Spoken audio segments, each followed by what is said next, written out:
Olá a todos, espero que estejam bem. O meu nome é Rian Felipe Dutra Diniz, eu sou mestrando em História dos Sertões pelo Programa de Pós-Graduação em História dos Ceres, da UFRN. Sou orientado pela doutora Jussiane Batista Félix Andrade e para o estudo em questão eu trago como temática a educação plural freiriana no Seridó pelo movimento de educação de base na década de 80. O estudo em questão tem como objetivo analisar a memória educacional plural do movimento de educação de base no Seridó na década de 80, através da Rádio Rural de Caicó pela documentação custodiada pelo Laboratório de Documentação Histórica da UFRN no campus de Caicó.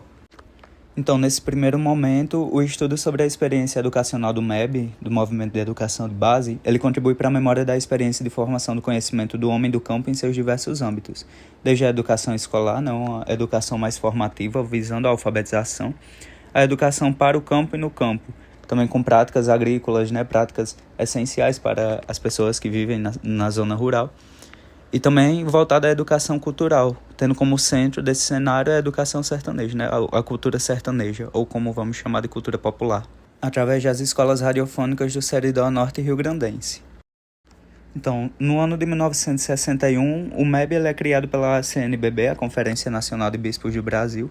buscando promover a educação de base através das escolas de rádio na região norte, nordeste e centro-oeste do país, principalmente nas zonas rurais, inspirado no modelo educacional freiriano, adaptando a educação para a realidade das pessoas, dos ouvintes. Vai objetivar desenvolver um programa de educação de base em casa, transmitido no Seridó pela Rádio Rural de Caicó, a partir do ano de 1963, que é o ano de fundação da rádio. E como aporte metodológico para a pesquisa, eu utilizo a análise de conteúdo de Laurence Barradan, desenvolvida pela autora no ano de 1977,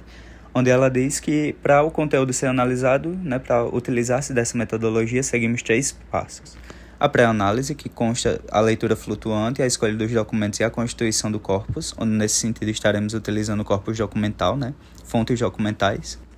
E a preparação do material, onde posteriormente iremos para a segunda etapa, a exploração do material em si, e, por último, o tratamento dos resultados, onde a gente vai fazer a inferência e a interpretação dos resultados analisados. E como fontes eu utilizo os programas Aprenda em Casa, Saúde Popular, Cultura Sertaneja, Cultura Popular e Cultura e Alegria, que eram transmitidos pela Rádio Rural de Caicó, do Movimento de Educação de Base. Tratando dos resultados da pesquisa em si, os programas eles visavam o conhecimento de base voltado à alfabetização e conhecimentos escolares, A gente tem muitas fichas que comprovam que houve um momento de alfabetização mediada pelos organizadores do movimento, que estavam ocupando espaço na Rádio Rural de Caicó, visando esse momento de alfabetização e conhecimentos escolares,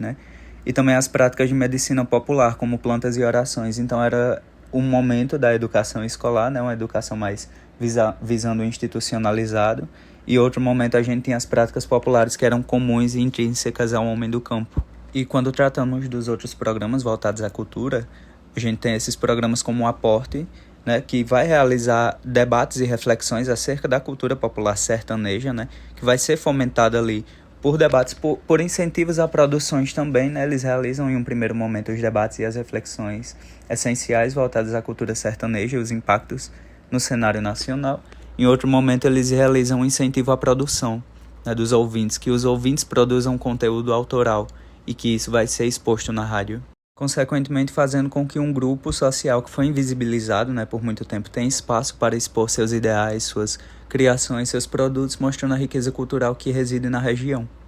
E aí, nesse momento, eu trago as imagens para a gente visualizar, a documentação que eu analiso. Nesse primeiro momento, a gente tem programas voltados à educação, que eles realizam esse aporte educacional. No segundo, a gente tem um exemplo das orações que eram praticadas, A gente tem a oração para cobreiro, oração para várias enfermidades e mazelas que assolavam a população, que eram comuns na região seridoense e também principalmente nas regiões rurais. E por fim, eu trago um exemplo de cordel criado pelos autores da região, pelos ouvintes dos programas que eram disponibilizados, expostos na programação. Nas considerações finais, destacamos aqui o movimento como um promotor de uma série de conhecimentos para uma população invisibilizada, dando espaço e voz aos excluídos e promovendo a cultura popular sertaneja, sendo essencial para os ouvintes, a formação dos ouvintes, que podem ser prestigiados através da memória documental. Então, essa pesquisa, esse estudo constatou que a atuação do movimento em diversas áreas garantiu a inserção de comunidades em atividades de desenvolvimento crítico e cognitivo, permitindo com que os sertanejos tivessem espaço para se expressar e aprender. Então essa foi minha pesquisa, aqui estão minhas referências e muito obrigado pela atenção.